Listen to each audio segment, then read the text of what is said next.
We kind of try to, but if you don't pass open mic, I'm sorry, you suck. It's not like you have to have it in you. And like people who don't pass open mic, but they really want to be on the stage and want to make people laugh, they create their own groups and start like going around and selling shows and like shitting on the scene, because in Croatia it's so young. They do that. We cannot cooperate. How many comedians such as the ones you just explained exist? Like 10.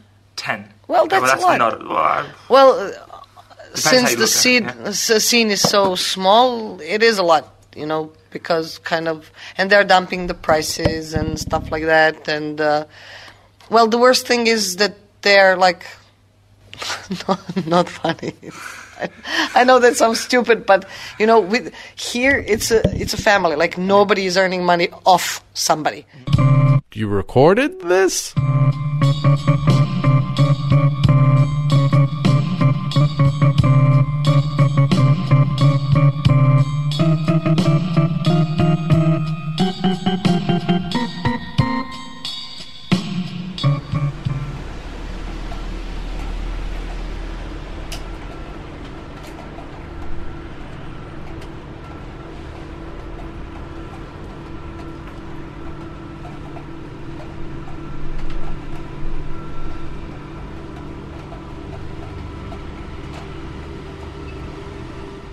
I think you can kind of still hear the patter of the rain on the windowsill or something. Can you hear that? Hey, it's Gawłem Feligą. It's 7 in the morning. It's 7:13 to be exact. I'm not usually up at this hour, but it's a beautiful Warsaw morning in October. Feels like mid-November. Everything is a nice bluish gray. Really, just a beautiful morning here in Warsaw, Poland. For everyone out there listening for the first time, this is NAGRAŁEŚ TO, which I guess translates to you recorded this, roughly, as a podcast focused around stand-up comedy and other comedy arts and stuff, you know what I'm saying? So welcome to you who have come to nagralesto.pl. And I'm basically acting as publisher here. We got a little bonus episode happening right now. This is what's happening. I'm telling you, it's a little bonus episode. It's what's happening right now. It's about to happen. Piotrek Szumowski is traveling the world. I mean, he's traveled part of the world so far. We'll see how far he makes it. But he was traveling through the Balkans, former Yugoslavia, I guess, and he recorded a couple conversations. So I'm acting as publisher here. Gaweł and Gaweł Publishing is what I'm doing right now. This is I just registered that company today with the administration. They were pleased for, you know, a new business venture, because they could tell that I'm a serious professional kind of guy. I don't fuck around, you know. He sent me these conversations.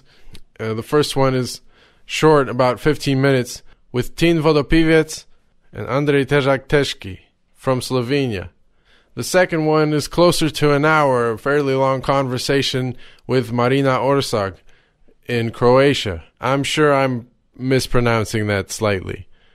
It's the American accent that fucks me up. It's just something that affects your brain as you age, you know, and you get dumber, basically. And you start to want to take over other countries and stuff, abuse people.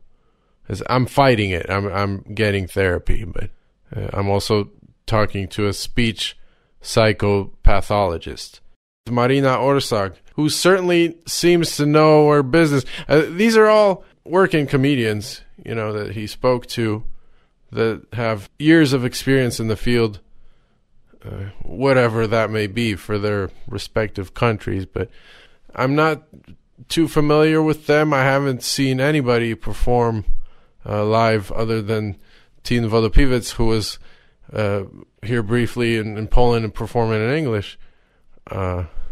But they all sound like passionate people who are passionate about stand-up. And Marina Orsag, I was like, damn, I want to work for this woman.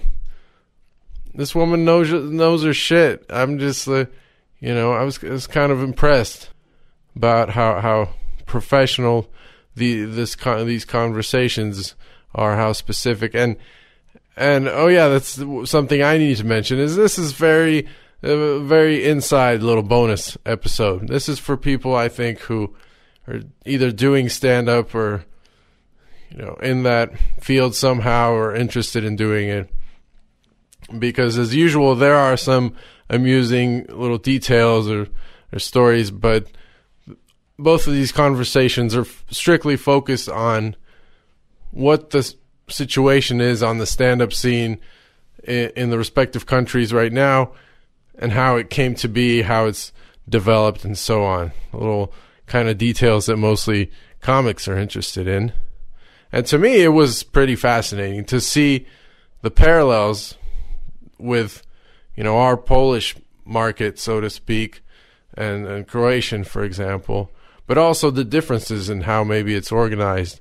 The way Marina Orsag talked about it sounded kind of like more a familial grassroots effort, almost like a co-op or something, which I thought was really interesting, and which I think shows how, despite being influenced by the American and British forms and scenes of stand-up, how we here in Europe are developing, Eastern Europe are developing independently and possibly in completely different paths in some ways, and that maybe comparing the two too closely is not always productive.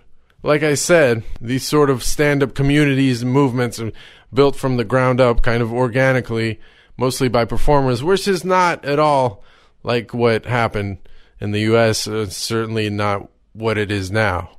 I mean, there's a whole system there, a framework that's been around for a long time, a lot of people involved, a lot of money involved. That is not the case so much here in Poland or Croatia or Slovenia. I think this is real interesting, a real tidbit for all you stand-up freaks out there, which is why I decided to release it. I'm glad to release it, even though the recording is a big ghetto quality. I mean, there's some funny things. There's phones ringing and shit like that. The sound is certainly not studio quality, but it has a certain half-amateur charm to it. It's like the early Wu-Tang tapes or something. And you even got the beeping noise from the cell phone interference. It's like you're leaving the tunnel in GTA 4. I don't know. I played that game a lot lately, so just beat it. I love the continued 420 debate. Anytime 420 comes up, for all y'all in the know. But even though everybody who smokes weed knows what it means, nobody's really sure how it came to be. I guess the internet says it was started by some students in like a California university or something.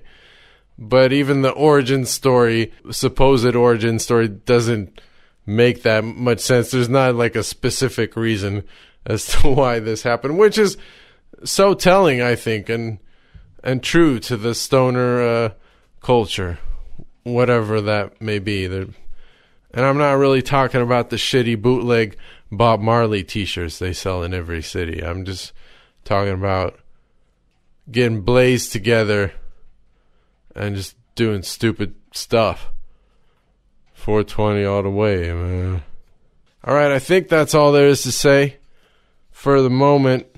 Like I said, I'm not sure because it's about 7 a.m. Hope y'all enjoy this.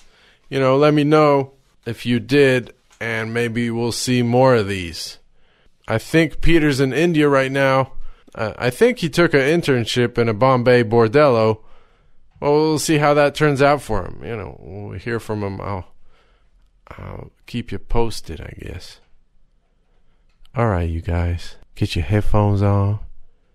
Your speakers running at the proper volume.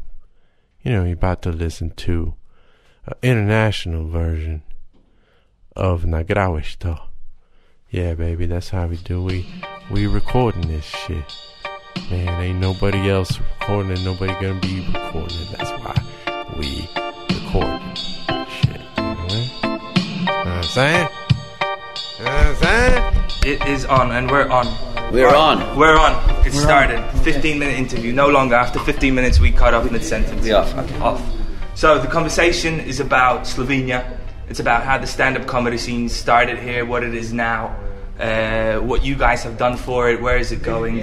Maybe the best place to start is just introduce yourselves, maybe. All right. I'll start. My name is Tin Vodopivec. I've been doing comedy since 2006, so it's going to be 10 years next year. I started. It all started by I watched my first comedy special DVD was Robin Williams live on Broadway. I watched that and I was like, wow, what's happening here? This guy's on stage all alone talking bullshit. And I was like, oh, I could do that. I wanted to do that. And then I started searching, and when on the internet, when you search something, they give you suggestions for other stuff. Like, if you like this, you're gonna like this. And it said Eddie Izzard, and I was like, oh, what's this transvestite? What's happening here? And I started watching it. I was like, what is going on? I don't understand anything. And then after like half an hour of watching Eddie, it suddenly just clicked, and I was like, wow, this is awesome. I love this. And I just watched everything from Eddie, and that is something that inspired me to do comedy. Is it fair to say that you guys were the comedians that, like, you got your influences from America? Yeah. But is the current crop of Slovenian comedians, are they influenced by you? Is it gotten that big where people watch you and they say, I can do that? Or is it still American influence? Yeah, it is now. Both, yeah. Yeah, it's still... Internet is the biggest influence. If there wasn't for internet, because before internet, the only way to get in contact with comedy was to go to America, buy a VHS cassette, go home, watch it on your recorder, and that was the only thing. So if you didn't go to America, you didn't have any contact. But internet just brought everything to our computers. Just click away. Now you can watch all the comedians in the world just from your bed, from your phone. And that is huge, and that was something that kind of like just inspired everybody, I think. Sure. When did you start Teshki? Yeah, I'm Teshki. I started managing comedy, actually. The same year he started being a comedian. So, because comedy also need a manager, and I was music manager before. So one comedian called me and said, hey, would you be my manager? What do you do? Stand-up comedy. Oh, no shit, no way. This is not going to happen in Slovenia. But then after another lunch that he bought me, I said, okay, this guy wants to buy me lunch, so that's okay. I'm going to be manager. And being a manager also leads me to being MC, and usually because there was not enough money to bring another man on the stage, so I was the one. And now after 10 years I'm trying to do my first solo show. So for me, really, being a comedian is now, not like I'm doing it for 10 years. But now. You were doing improv before. Yeah, but before that, more than like 20 years now, I was doing improv comedy. We have this improv league in Slovenia where a lot of different groups are coming. I was quite good. I mean, I was in a quite good team, and we were also we were number one for a few years, right? Champions. Yeah. So, how big is improv compared to stand-up in Slovenia? What's bigger? It used to be very big. Improv, like a community, improv is very big, but you cannot live out of improv. But you can now. Maybe few comedians can live out of stand-up, so stand-up is a completely different thing. You are on your own. You are on your own. You write, you perform. You don't have a director or anything. But in improv, it's usually like 5 people going together, performing together, rehearsing together. A lot of rehearsals. Even if people think, this is all improvised. Yes, it is. But we have to know each other very well. So we perform a lot of times together in a small room, just rehearsing. So it's a lot of time and not so much money because you split into 5, the same amount. Sure. So a lot of improv guys are jealous of comedians. I remember when I was in high school, I went to see an improv show, and I was like, wow, these guys are so awesome and so fast and improvising. And then like 10 years later, I was on TV, and these guys are still in the same theater performing for the same 100 people, and they're all like, what this guy is, he just passed us. So yeah, improv community is strong, but then you have to like stand up is like a good platform to become a star. You know, improv players are not necessarily like. How many comedians are there in Slovenia? And let's take a definition. The definition of a comedian. Let's say it's someone who has done at least 5 shows, has been paid for a show, and has performed in the last year. It's more than 50 for sure. Okay. Maybe even 60, 70. I don't know if we would count all of them, and maybe 10% of them is doing improv and stand-up. Okay. When we started, it was like 6, 7 of us, and half of us was doing improv and trying to do stand-up. But then that was it. Not more people from improv would come and try stand-up, or maybe try it once but then didn't like it or whatever. So now it's still the same 5 people, you know, but more and more new stand-up comedians coming in. Well, when you say getting paid for a gig, there's a lot of guys that, you know, start and in their 5th gig they already get a little bit something. So yeah, I think there's actually, when we try to, you know, do the festival and we look at who are the Slovenian comedians, there's only like 5, 6 of guys that we really can count on them and say like, oh, these guys are going to bring audience, they're good, they have solo shows. And then the rest of the guys, they're trying, they're working, some of them have 2 shows per month, but you know, it's always like it's getting harder and harder. In one way it's easier for them because there's like a platform for them to come. There's open mics. When we started, there wasn't any open mics. There wasn't any crowd. Nobody even knew what stand-up. Nobody even wanted to go to see stand-up. And now you have people that come, and these guys are like, they have it easier. But on the other hand, the competition is stronger now. So you have to be like a real hustler to get. So if what you said that there's 6 comedians that you can rely on, would that be fair to say that there's 6 full-time professional comedians who have earned enough money to buy a house and just live fully off this, or is there more? Not really buy a house. Buy a house. There's one who could buy a house. One, yeah. But that's more because he really came into television and he's in the reality show, TV star, and all that. Host TV shows. Yeah. So how many comedians can live from it? Not buy a house, but just, you know, that's a full-time profession in Slovenia.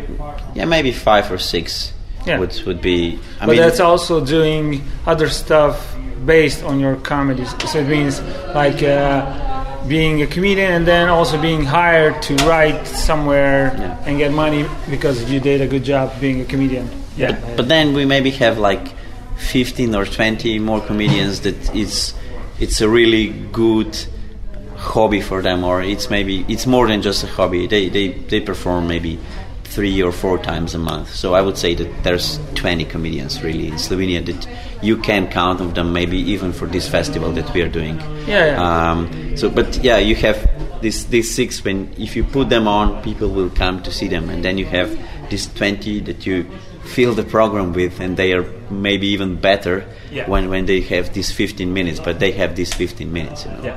And it's only like maybe 3 or 4 of comedians in Slovenia that can now do a solo show and go and perform in, I don't know, theaters maybe or things like that. How has TV influenced Slovenian comedy? When was the first time a Slovenian comedian went on TV, and did that change things? I think I went on TV in 2007 after my 30th show.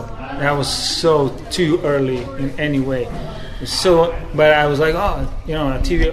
It was the same, because stand-up started to develop, and TV producers saw it, and they were like, oh, let's put this. It's going to be free, and let's put him on TV. And I was like, yeah, I'm ready.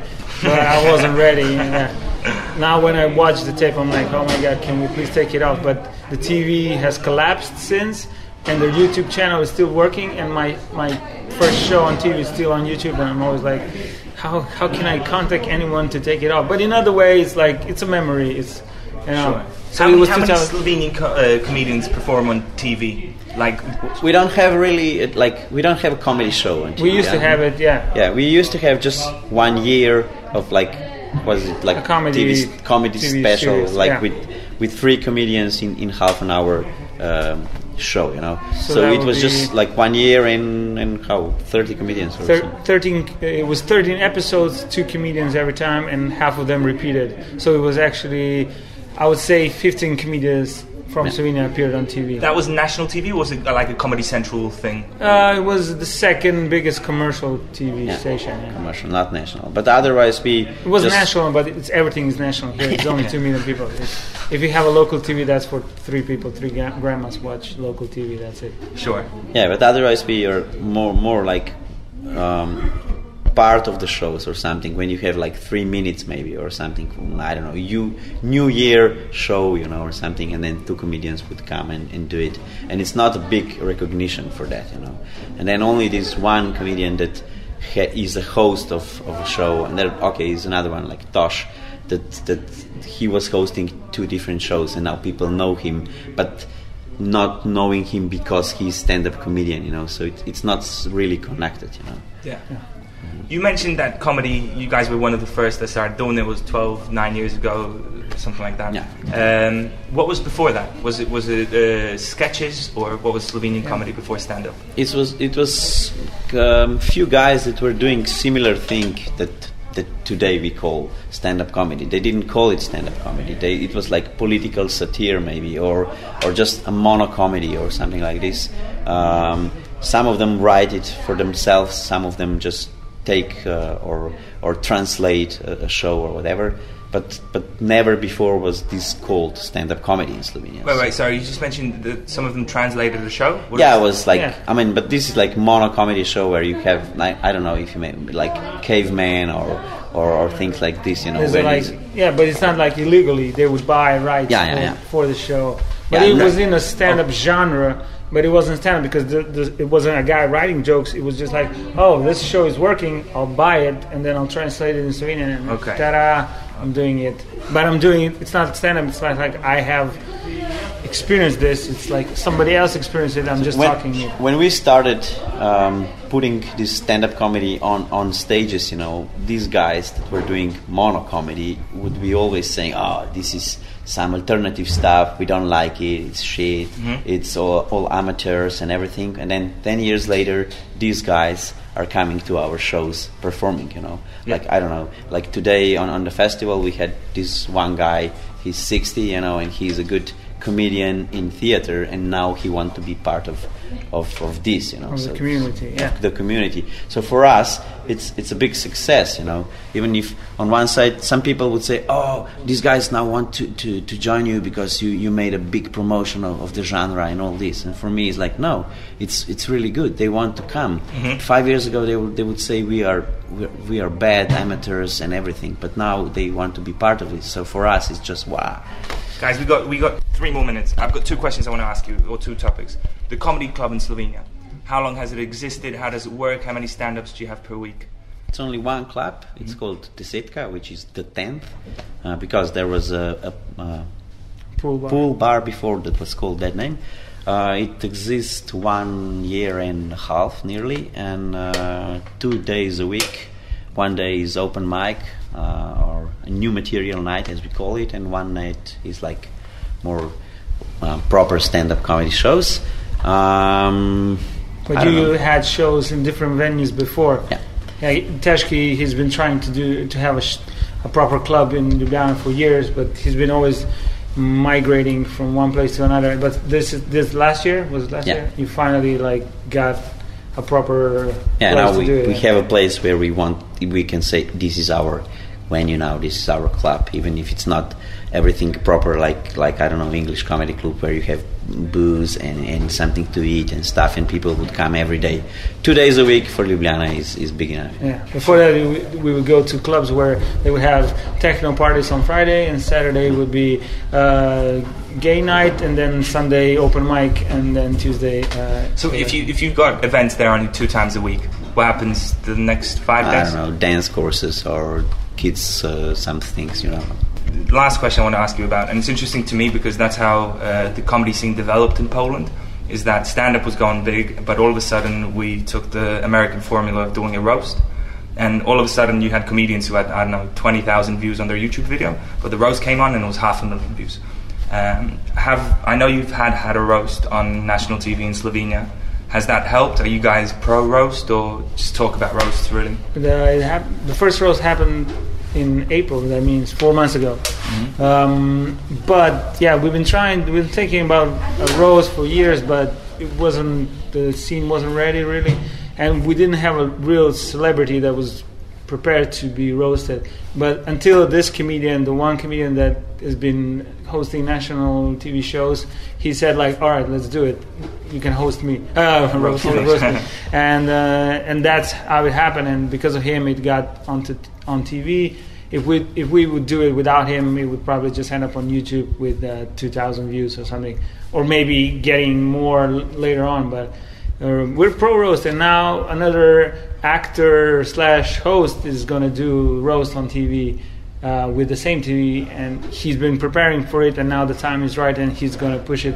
He's going to host it. So I think in the next few months, Slovenia is going to have a proper a roast series of different roasts. Yeah.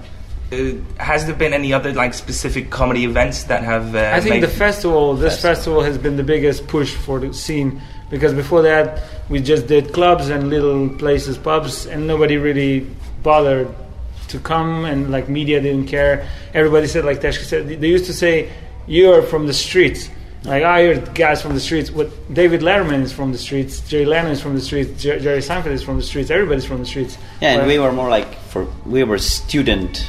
A community. We were just for students, so nobody wanted to come to see a student show, Sure. And then we did this Punch Festival, and everything got different, People from the first year, now it's 8 years, and from the first year, people start coming in ties and, dressed nice and wanted to enjoy the show, and the media came, and so the scene got bigger with the festival, and today we can say the festival got bigger because of the scene as well, so we are helping each other. Scene is helping festival is helping scene.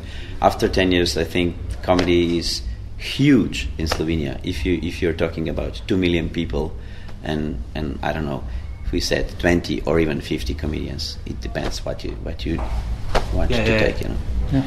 All right, cool. That's 15 minutes. Thank you very much, guys. Thanks. Absolutely pleasure.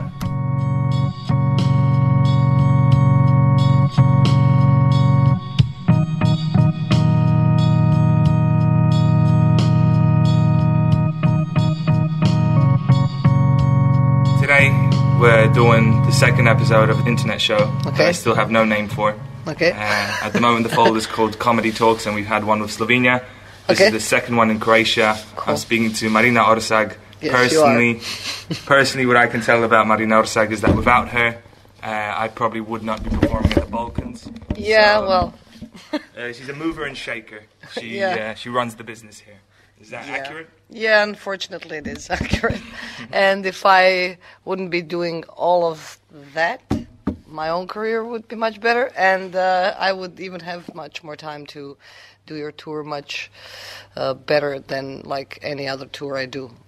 In foreign acts, I think it should be people know us already here, so I think that maybe a little bit more time and effort, but as soon as the team gets bigger, then we will have time, effort, and money to make things even better. So how big is the team right now, and what is the team? Well, the team, the comedians are kind of a comedian team, which I don't actually count in the structure of without them there would not be club. Without us there wouldn't be, because we have to make people laugh. But still, what we do as comedians, we come, we make people laugh, and then we go home, because each of them and me, we have our own day jobs. And my day job is running this whole thing here. So there's no comedian in Croatia that has that is a full-on 100% stand-up comedy, nothing else? Yeah, well, Tihomir only. But if you can, Psychomir, yes. Yeah, the psycho. But the psycho one. But me. But I'm still doing this, and Tihomir is also helping this. But I'm living only from stand-up comedy, and the club lives from my stand-up comedy outside of the club. Sure. Because we didn't have the city space, we didn't get anything from the state or whatever. So this is a private space, we're paying the rent, we're paying everything. And it's kind of actually a business that has to be run. But since it's not completely, each month we are a little tiny amount of money in minus. Yeah. So we're just kind of catching up.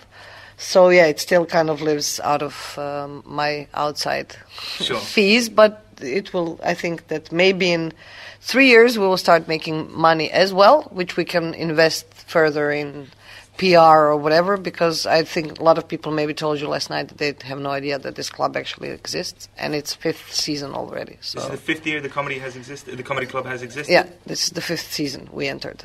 And you told me off camera that usually right now at the comedy club there's 100 people per night on average. Yeah, has but it always still, been that way?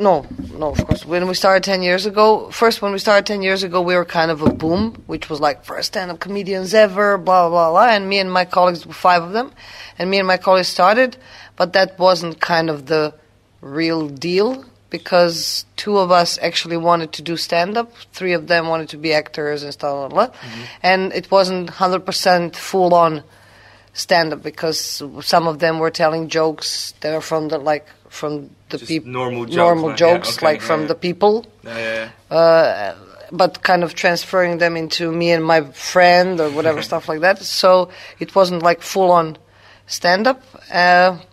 But then it was like really boom. We had like 250 people per night, but it wasn't a day. At the very beginning, but it was only once a week. We had every Thursday we had stand-up. And at the first beginning it was like that. It was completely full until the PR lasted, like the first ones. So when that little settled down, then you have to kind of start building up the scene, because if you bring you bring a lot of people, and if you don't hold up the quality in the scene, then it just starts kind of, and then we fell apart, the 5 of us. Yeah.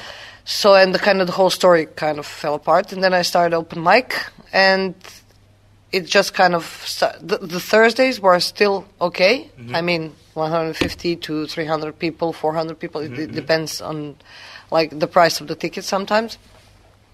And then there were a couple of mistakes that my colleagues and myself made. Like one colleague persuaded us that we should put free entrance, because we found a sponsor for the entire year.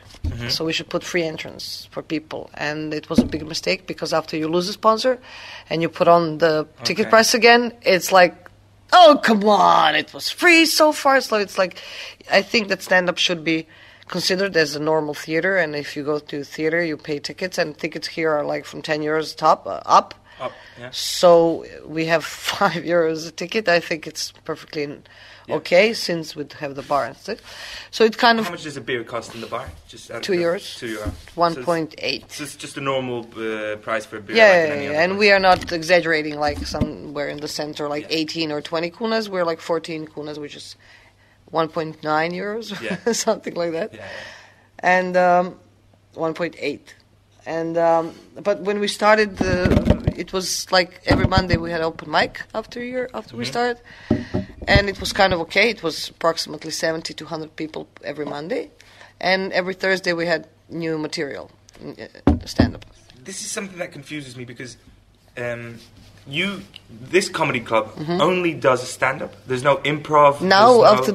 This is what we first had. Monday it was one club, open mic, and Thursdays it was everywhere in Zagreb. And then at one point we decided, like, okay, this is ridiculous. We need to have our own club, because you know how it is when people don't know stand-up. So you come to a club and they're like, do you really need a microphone? Do you really need a light? And we're like, okay, this is...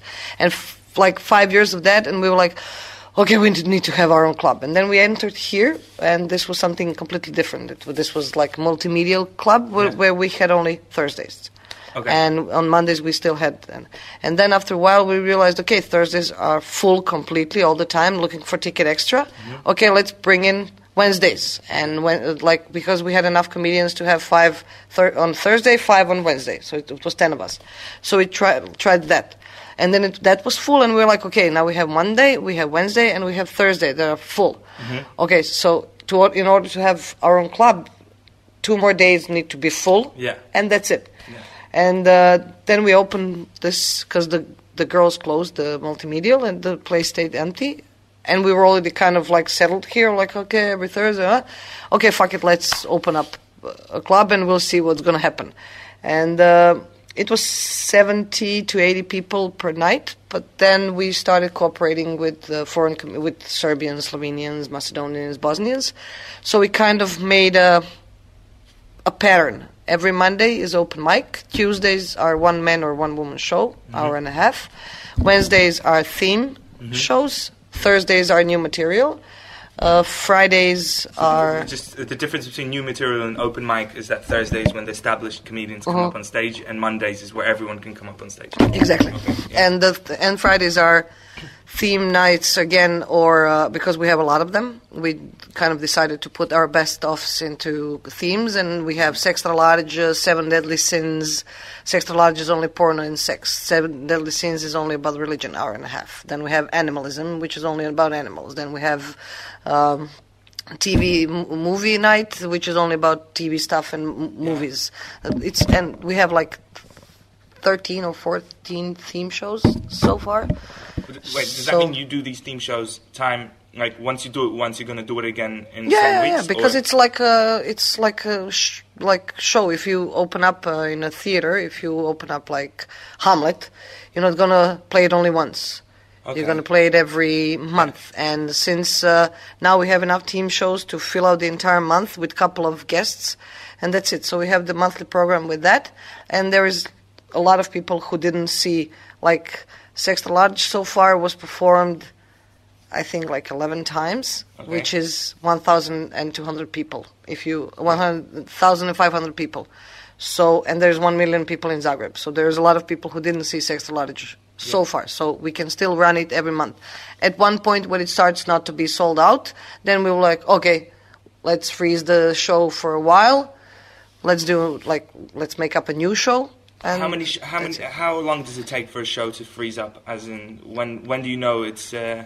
Well, if it's below 80, then because we have to be full. But when it's below 80 or actually like kind of 60, then we start to think about like for zizancija, which zizia is weed in Croatian, and zezancija is joking around. Okay. So we kind of zizia and zizancija. So we kind of like wrapped up in a name, and we talk about hour and a half about the weed, drugs, and how do you feel like stoner, shit like that. And after a while, that show kind of had like 6 performances, and then on the 7th and 8th, it was like 40 to 60 people, and they were like, okay, something is wrong, let's wait. And we didn't do it for 3 months, and then we just did it on 420, which kind of fell perfectly on Friday, 420. You know what 420 is? That's the day of the weed. 20th of April. That's the day of weed? Yeah. I always forget. 420. It's always 420. So it kind of fell perfectly. Why is it so? Why is 420? I don't know. It's the World Day of Marijuana, 420. Okay, right, all right. Check it out, actually. That's why I always thought that not a lot of people go to marijuana parades, because everyone just forgets about them. Yeah. Everyone who supports but it's not a parade. It's kind of like you have to light the joint at 4:20 on the 20th of April, and it's kind of, I don't know. That day it shows. Maybe it's Bob Marley's birthday. No, it's not. He's born. Let's say it's Bob Marley's birthday. Let's just say it's Bob Marley's birthday. I don't think so, but okay. It doesn't matter. It's his birthday then. Yeah. So that day it fell on Friday or on Saturday perfectly, and we were like, okay, let's just do it on this day, and we'll see what we can fix up a little bit. So, and then I connected, and I was like, okay, maybe if we intrigue them with something, and then we connected up with the Smart Shop, and we were like, okay, with every price of ticket, you get an opportunity to win. We were handing out 5 prizes, like a bong or whatever, and it was sold out, and we were like, okay, let's try another one. Out of curiosity, on that night, were you actually selling out also drugs from a head shop? No, unfortunately, we cannot. It's not legal yet in Croatia. Hopefully, yet or anymore? Yet. Hopefully it will be. Okay. No, but we're talking about head shop stuff, right? Right now? Head shops do exist in Croatia. Well, it's Smart Shop. Smart Shop. Yeah. Where you can buy everything but weed. Like you can buy how to grow weed, you can buy bongs, you can buy filters, you can buy grinders, you can buy whatever you want, but you cannot buy weed. It's not Amsterdam yet, unfortunately. Yeah, so we did that, and on Saturdays we have guests. Every second Saturday is Serbian night, because Serbians fill up the places every single time. So it's Serbian night, then we have Herzegovinian, Bosnian Herzegovinian once a month on Saturday, and sometimes we have guests like you. So we're kind of combining it, and now we're full on 24 days a month. When you said just a second ago, Serbians fill up the club, is it something to like Serbians come to see Serbians, or is it just no? It's Croatian. It's like when we're entering political stuff now, but when Yugoslavia fell apart, I think that like Croatians and Serbians love each other the most, and we hate it like loving like you know when you know that saying when you were little, like who fights likes each other, who you know that like so it's kind of like that. So because I don't think that Croatian people care much about Macedonians, Slovenians, Montenegros, Bosnians, but Serbians, we hate them and we love them at the same time. Okay. So it's vice versa. And when the war broke, it was the biggest fight was between Croatia and Serbia. And now 20 years later, they miss our accent, we miss their accent. Okay. And it's kind of, and the Serbians were always like the most humorous people on in the Balkans, in Yugoslavia. Do the Balkan region right now, are you guys like, I don't know, competing against each other, would you say? Like the Croats want to be funnier than Serbs, or is it all really like one big family? And it's really, really one big family. Maybe Slovenians are fighting against us all, just a little tiny bit. Okay. Because it's like, it's 48 of them, and we're like, no, it's not 48 of you. Like, no, but it is 48 professional comedians. No. Wait. In Slovenia, there's 48 comedians? What is it? It was one paper. That's what we are joking to them with them about all the time. It's like they're the smallest country. Yeah. And in one paper, it came out that like in Croatia, there's 13 professional stand-up comedians. Okay. That you can say that they're really stand-up comedians. They're making money out of it. Not like, I don't know how much money, but making like living out of stand-up comedy, plus some other jobs on the side, plus they're writing their own shit. No plagiarism, no jokes, no foreign comedy translated, shit like that. Like 13. And Croatia started first 10 years ago. We were first, then Slovenians 9 years ago or 8 years ago. And then Serbians, then Bosnians, and Macedonians, the last ones. Okay. And the Montenegros, we're still waiting on them to wake up. Catch up. Yeah, but they will probably. So it's really, now we have 13 after 10 years. Serbians have 7 professional comedians. Bosnians have like 3 professional comedians. And it was so funny when we read like 48 professional, like, where? Like, what? Everybody who comes on open mic is a professional comedian? Yeah, right. So that's why we're like, yeah, right, Slovenians. Yeah, okay. But we're not. We are actually trying to have projects that are kind of connecting and combining. Like, first festival that I did in Zagreb, it was at the period when Serbians didn't start yet. Yeah. But it was in a period where Croatia and Slovenia were fighting about this little piece of sea. Yeah. So we're like, with the laughter against, the slogan of the festival was with the laughter against fights or something like that. It's translatable. It sounds better. Yeah, whatever. But like with laughter against fights for the sea and shit. So we had Slovenian and Croatian comedians together on the festival. Mm-hmm. Then next year we brought some foreign comedians as guests, and we realized that, as I told you, it didn't work as well. Yeah. They kind of like our mentality. Yeah. But you're similar to our mentality, so they accepted you. Yeah, really great last night. But still, when they hear English. So on the third year, we did the revolution of the Balkan consciousness. That was the slogan of the festival. Yeah. And on each night, there was one comedian from foreign country from former Yugoslavia. So it was one Bosnian, one Serbian, one Slovenian, one Croatian, one Macedonian, and as I told you, we're waiting for the Montenegros to wake up. You're skipping Albania all the time. Why is Albania not even in the mix? Like, you're waiting for Montenegro. Albania wasn't in Yugoslavia. Albania wasn't. Okay, so that's your fault. That's just my fault. That's your mistake. That's my mistake. Yeah. Full on. No, it was 6 countries, and Montenegro, Bosnia, Croatia, Slovenia, Serbia. Let's not get into this. It's going to be edited out. We're going to cut it. No one's going to know I made that mistake. Whatever. Okay. Yeah, but so we're kind of trying to. So we're actually not fighting. We're a really big happy family. Problems that we do have are with the comedians, since it's a small. Kind of small scene, so who doesn't pass the open mic, which is not, we are not choosing that. Yeah, the audience is, And okay, sometimes we have jury because somebody brings 50 friends and they all vote for him and he wins and he's the worst. So we kind of try to. But if you don't pass open mic, I'm sorry, you suck. It's not like you have to have it in you. And like people who don't pass open mic, but they really want to be on the stage and want to make people laugh, they create their own groups and start like going around and selling shows and like shitting on the scene, because in Croatia it's so young. When somewhere, for example, all the Croatians think that Croatian people are not funny. Yeah.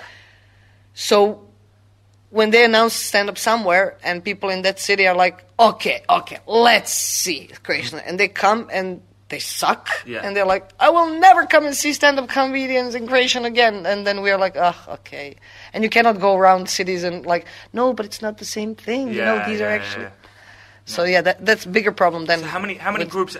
How many such groups exist in Croatia? I mean, you guys are the main group, right? You've got the comedy club. Yeah, and we try to do it professionally, and it's not like if there are other groups in other cities and everything else, we wouldn't mind at all. It's just that we have kind of agreement with them, like if we can have every month a meeting or something. So we're like, okay, this is the price on 15 minutes. This.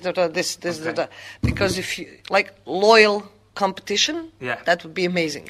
And but with those, I think there's one, maybe two, but no, one, because one kind of got separated. But we don't cooperate with those teams exactly for the same reason I told you. I mean, they don't pass open. If they were good enough, they would be residents of the Studio of Laughter, and they tell jokes. And, you know, we wasted so many years explaining to Croatian people what stand-up comedy actually is, and it has nothing to do with jokes, it has nothing to do with plagiarism and stuff like that. And then they do that, we cannot cooperate. How many comedians, such as the ones you just explained, exist in Croatia? Working, like comedians? Well, like the people you just mentioned that go to a different city, they tell, how much is it a lot? Like 10. 10. Well, that's a lot.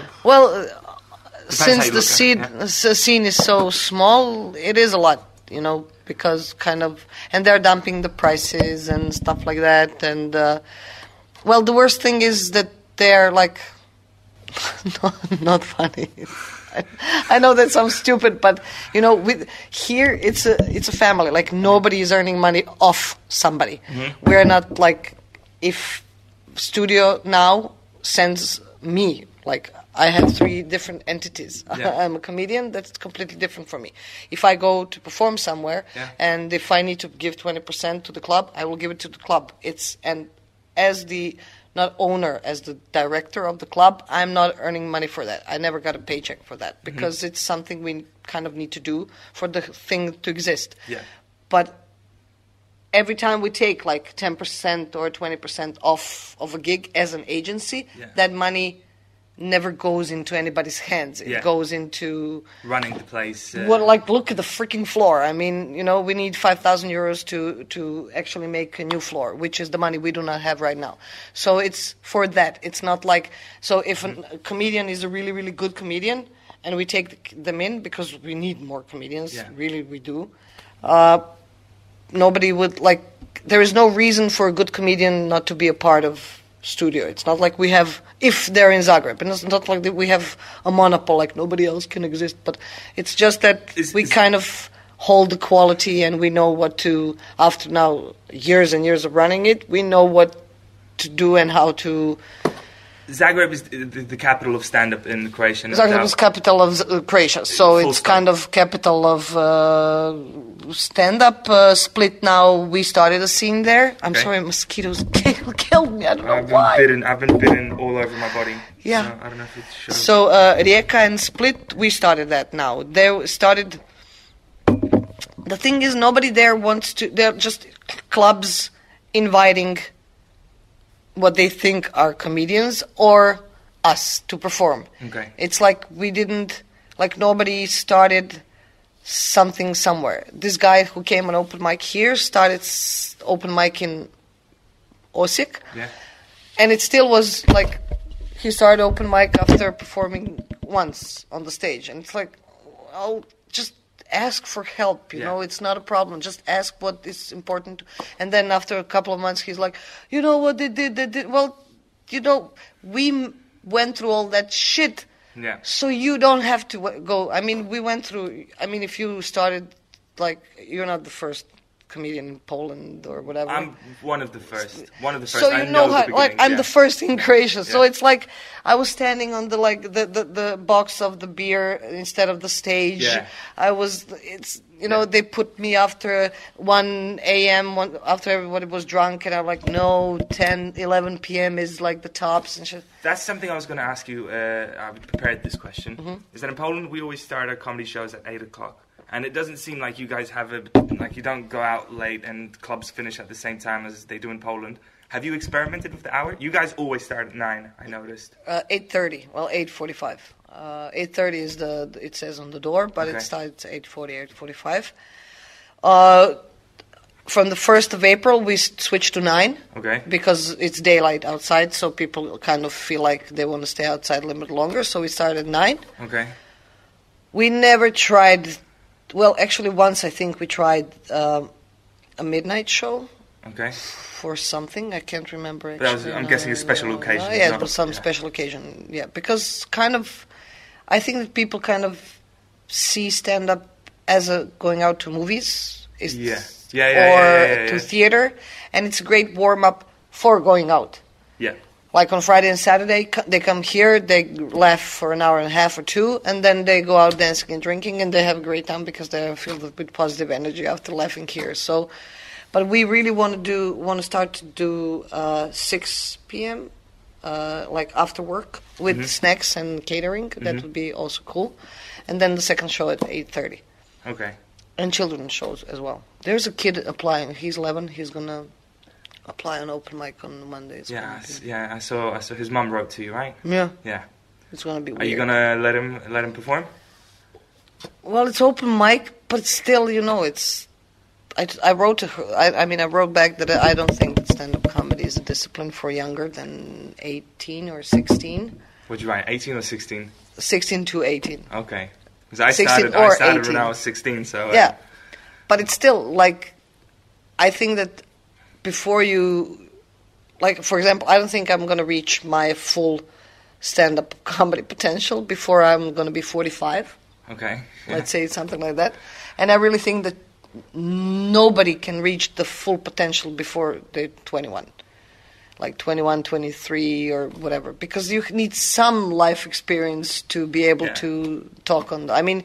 When you were 16, what were you talking about? Jerking off and going out and getting drunk, and did you have actually any critical comment? I don't think I had anything in my comedy. There was nothing there.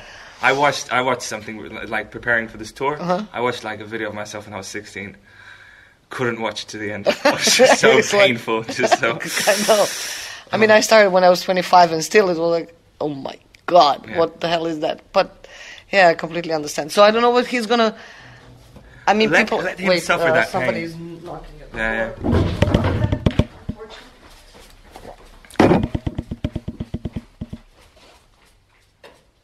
It's my mom. That was your mum, yeah? Yes. Just to finish off, I had 2 questions that I'm interested in. One is international comedians that performed here, the big ones. Did they? First of all, who was it? Eddie Izzard and Jimmy Carr. Only them 2? And Dylan Moran. But Dylan was not in the big venue. He was in a little bit smaller venue. Did they change anything for the comedy scene in Croatia?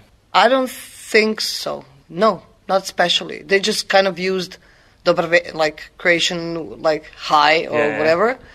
But Eddie, I think he was trying out material for his tour. Okay.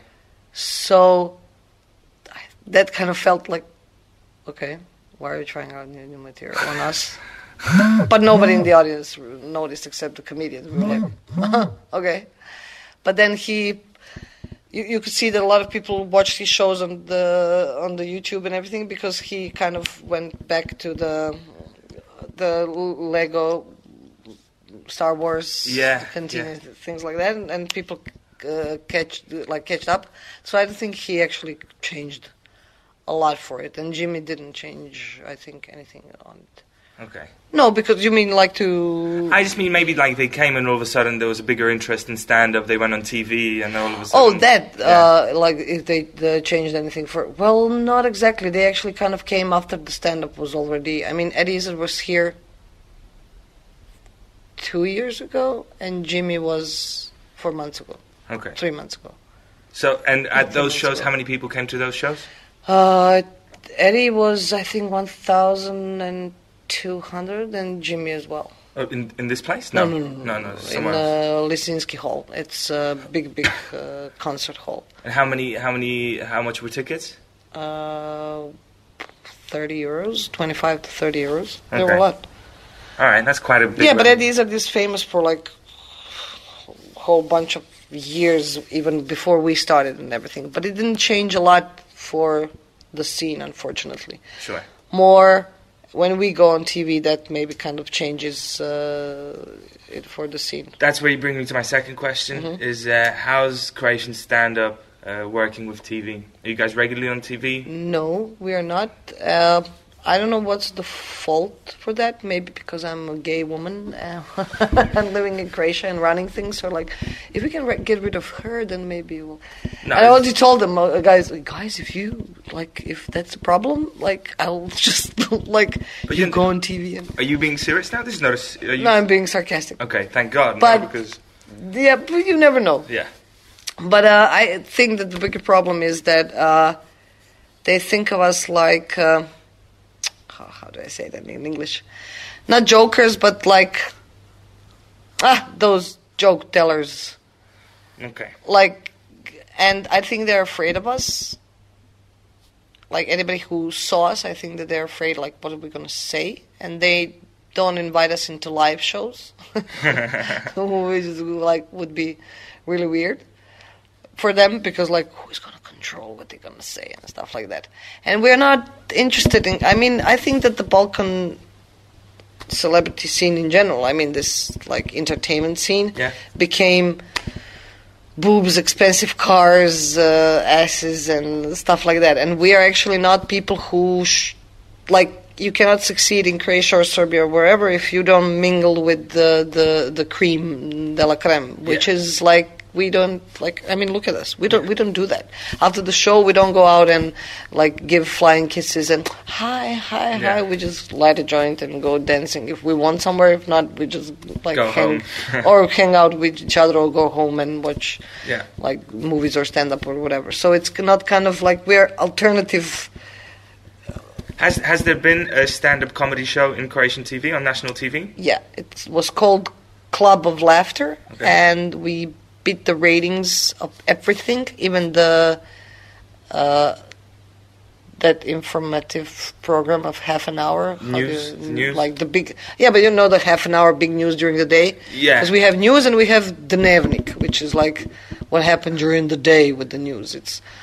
The main news. Yeah, the news are 5 minutes and the main news are half an hour. Yeah. So we even beat the ratings of that as well with only 3 episodes. We only had 3 episodes. And the first one was twice the ratings that they expected. Yeah. The second one was 11%. And the third one like skyrocketed. And after that, when they... And those 3 shows were taped free. For free? From our side, like for promotion. Okay. And then after that, they had to pay, and then we didn't have any more shows. So the first time you did TV was for free. The second time when you wanted to come on, they didn't want to pay you, and that's why. Yeah, it was supposed to. The deal was like, okay, we're gonna do those 3, and then after those 3, we're gonna do more. Yeah. Especially if the ratings were good, and then, but it's not gonna be for free.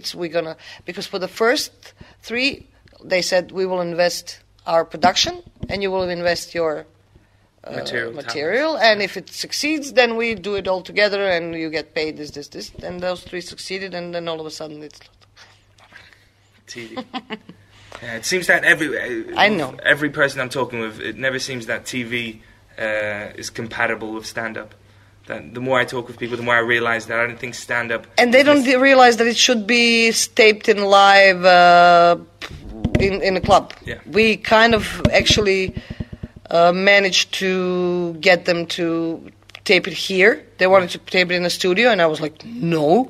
And then the director said that they will, if it's possible, they will pay for the audience. And we were like, no. Like in the Wheel of Fortune, like you pay. And we're like, no. And they're like, okay, then put the free entrance. And we're like, no. We're going to put normal ticket. It's just live TV shoot. And people will want to be part of the atmosphere on TV. It's like, we were sold out. They were completely shocked. And I'm like... Yeah. And that's the only actually fee like that we got for the performance. Mm-hmm. And in an hour and a half, they taped the whole show. And they had 3 or 4 episodes. And they put 3 on. And I told you, it's after that. And now it will be 2 years because we agreed the contract that after 2 years they can. They had the right to show it once and rewind, reuse it, replay it the next day, and that's it with each show. Yeah. Because they kind of just like use it. But after 2 years, then they can like reuse it and replay it and whatever. So now it's going to be 2 years pretty soon, and I expect us to be on TV again like the whole freaking time, because the dinner for 5, you know that. Like there is 5 of us, and then one night I cook in my house for the 4 of you, and then one night you cook for the 4 of us, and then we each give like grades. Okay. And then who wins gets some money in the end. You're talking about a TV show. Like cooking show, So we were on that 8 years ago. Like as you guys comedians? Like 5 of us, the first group that started. Now we're going to be on the Wheel of Fortune soon. Is that for promotional purposes or just because? Yeah, and it's a humanitarian shit. Okay. Like... but people... We don't win money. Yeah. It goes to the good cause. But this time we agreed like... Okay, I think the studio is a good cause enough. So if we can just kind of put the money in the club, we don't need it. But we do. But if you don't know what to do with the money, there are refugees though. They actually told me in a meeting, we don't know what humanitarian action to do anymore. And I'm like, they're refugees from Syria. Like, well, what? So but we were on the dinner for 5 in 2007 or 6 even maybe. Yeah, in 2007 I was in fucking Big Brother. In 2000 in Celebrity. Don't ask. No, no, you did the Celebrity. They paid enough money for that. How much did they pay? I'm obligated by the contract not to talk about it. But they paid because usually for Big Brother you don't get any money. When you go inside, you don't get any money. You get only money if you win. In this Celebrity, which was ridiculous because I'm not a celebrity. That's what I was going to say. I laughed so much because they called me and they're like, okay, you're the only girl from 5 of you, like from the 5 minutes. We want you in the Celebrity Big Brother. And I'm like, okay. And it's good for promotion. At that point, really, nobody actually knew about us, that we existed or whatever. So it was kind of, only the Zagreb people knew to filling up the club. But if we wanted to go gig somewhere outside of Zagreb, it's a good thing to do anything on TV. Mm-hmm. And they told me who I'm going to be in with, which was ridiculous. I got so pissed every day. I had like this fashion stylists inside and those kind of... it was ridiculous. But they are like, okay, and I'm like, can you call some of the guys? And like, no, we want you because you're the only girl. And I'm like, okay. And the guy, and first I was thinking of like 3 days, I'm like, oh my God, what am I really going to do that? What? And the guy's like, come on, they called only you, don't fuck it up, now go for all of us, it's going to be good. And they're going to pay you enough money. And then I called them, like, okay, it was approximately up and down 2,000 euros per week. Okay. Which I never saw that much money in my life. And I'm like, okay. And it was only for 3 weeks. It's not like regular Big Brother. It's a celebrity thing, so no celebrity has time to be there for 3 months. So it was kind of for 3 weeks. They canceled it after 2 because it was ridiculously boring because they put friends inside. It was ridiculous. And when they end, I still talk about this on the stage today, and people laugh because I always tell them, like, they called me the Celebrity Big Brother, and I'm sure that the people in Croatia, when they were watching that on TV, they're like, Nevin is coming in, and people are like, oh, Nevin is coming, okay. And then this one is going in, oh, there's like, like. And then I came, and people in Croatia were like, huh? I'm sure of it, and celebrity, but so it was ridiculous. But that's what I wanted to tell you. Dinner of Five, it was the same TV show, TV house company that we did the stand-up comedy thing. And yesterday my niece called me and like, I'm watching you on the TV again. It's the Dinner for Five, and I'm like, what the? It's 8 years from then, and they still run it every couple of months. So I'm kind of afraid what they're gonna do with a show that actually had an amazing ratings. Now, after the 2 years will pass, sure. I think that we're going to be falling out of the pate. I don't know if you have that saying. No, but it sounds very chic, falling out of the pate. Yeah, so I think we're going to be, for breakfast, like in the morning before you go TV, there is us on the TV. So I think they're going to reuse us. And I don't know when it's a new day for another TV show. But now we're trying to kind of... with another TV company, we're negotiating about a deal to have only 3-minute clips live from studio, but not live, but like kind of taped here and put, which is for us so easy to do. Yeah. Like production company comes here, tapes 1 hour and a half show, and we have like for the next 10 weeks we are perfectly fine. Yeah. So hopefully that's going to happen. But this Comedy Central thing helped a lot. Last question I want to ask you. Yeah. Roasts. Have you had them in Croatia? No, not yet. And what we did on Comedy Central is ridiculous. That was they wanted to do improv, stand-up, and roast. And we are roasting. And we came and we're like, what are we going to roast each other? Nobody knows who we are. Yeah. And no. Production company that was like, no, we're going to roast the subjects. So that's stand-up. Like, no, you're going to roast the subjects. No, but that's stand-up. What? So we kind of roasted each other on the subject. So it was ridiculous. Eight comedians. It was actually 3 or 4 of us. 4. So there's 4 comedians who were doing a roast of a subject. And what was the subject? Various. We taped 40 episodes in 4 days. 40 episodes. How long was each episode? 25 minutes. We in 4 days. How did you come up with this? Sounds like a recipe for disaster. And it's actually really good. I don't know how did that, like, they invited us, we want to do the Comedy Central thing, and we're like, yeah, well, let me actually finish the answer for the roast.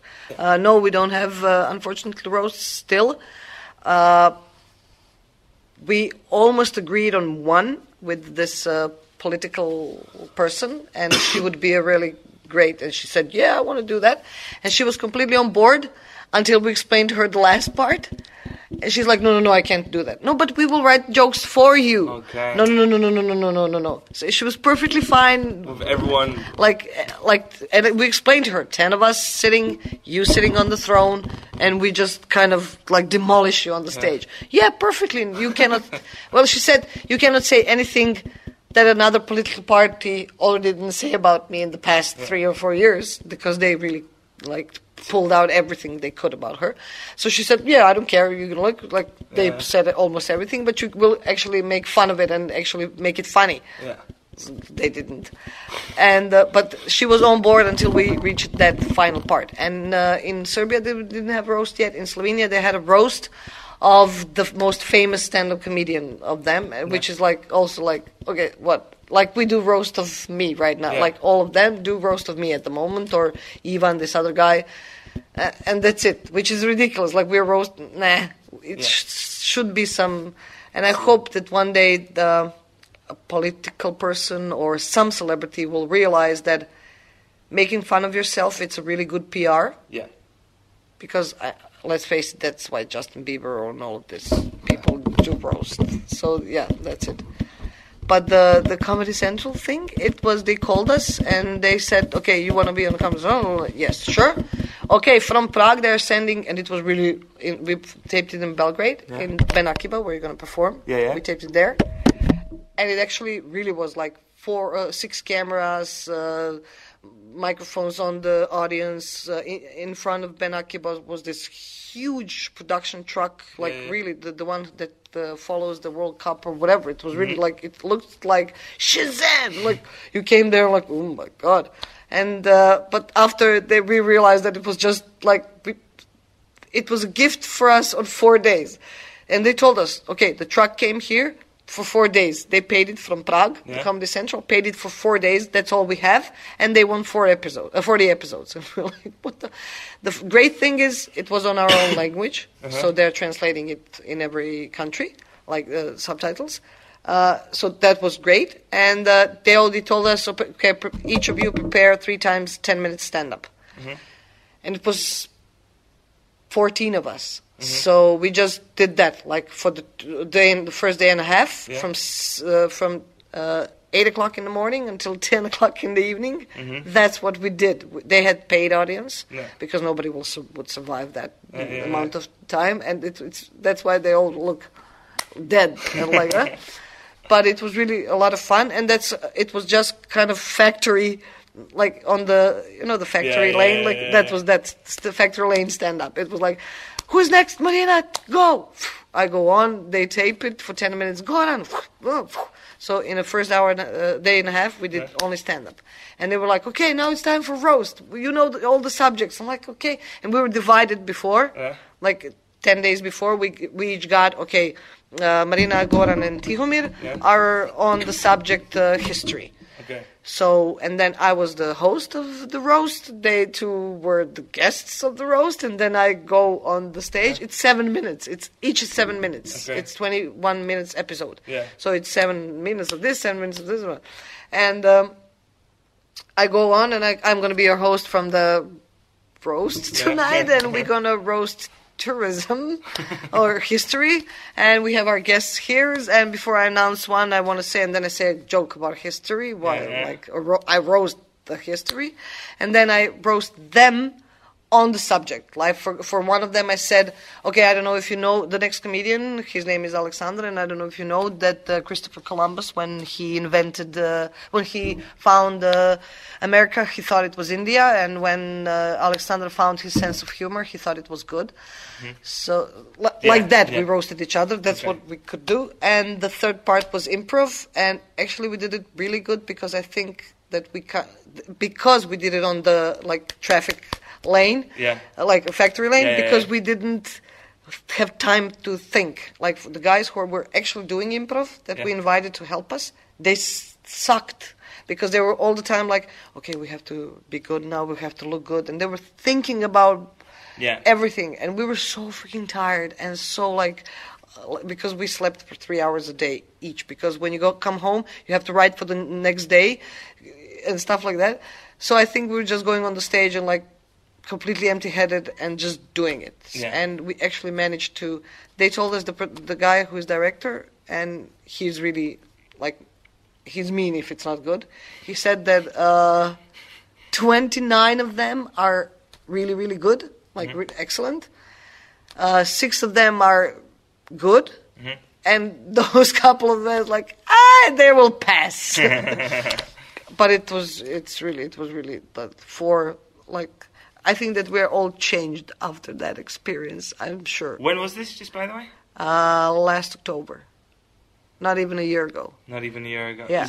Can I see this somewhere on the internet? Is it ever going to have... It's on Comedy Central Extra. Is it going to have English subtitles? Yeah, sure. Or Polish subtitles. We don't have Comedy Central Extra. Oh, really? Yeah. Well, I don't know then. But it has... Romanian subtitles, I know that. In Bulgaria, they put it in. For example, when I came to Bulgaria, because of that freaking show, Ivan put me as a headliner of the festival, and I was closing the festival, and really 700 people were screaming.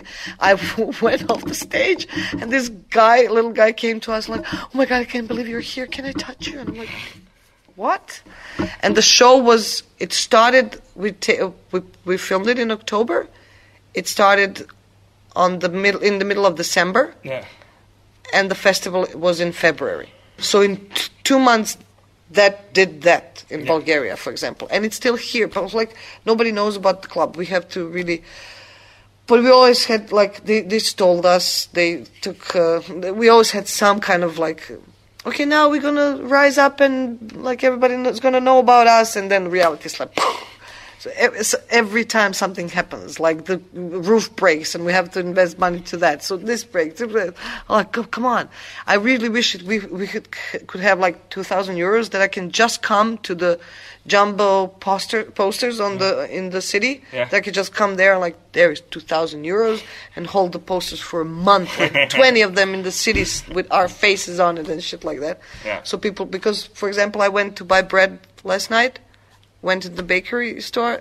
The lady said, "Oh my God, can you believe you're here? I'm watching you every day on TV. Oh my God, where can I see you?" And I'm like, "We have a show every day in studio. Where is that?" Oh God. Yeah. So yeah, we're actually kind of really, really full by the amount of people who actually know that we exist. So yeah. Sure. But that Comedy Central thing was really fun, and we couldn't.